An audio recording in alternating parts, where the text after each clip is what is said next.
Welcome everyone. Today, I'm going to guide you through the simple steps to install AT&T Internet Air so you can get connected quickly and easily. Download the Smart Home Manager app. Start by downloading the Smart Home Manager app from the Apple App Store or Google Play Store. Log in and register. Open the app and sign in with your AT&T user ID. If you haven't registered your device yet, you'll need to do that first.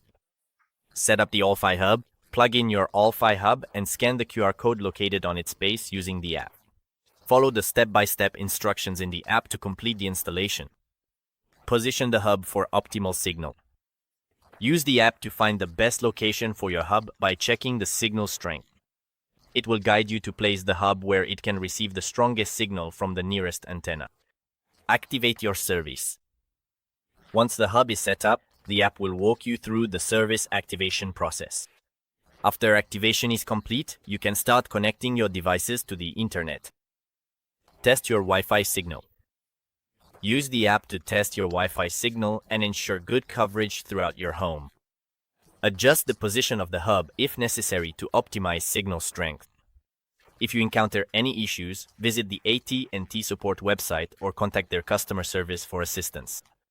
That's all there is to it. If you found this guide helpful, don't forget to like the video, subscribe for more tutorials, and I'll see you in the next video.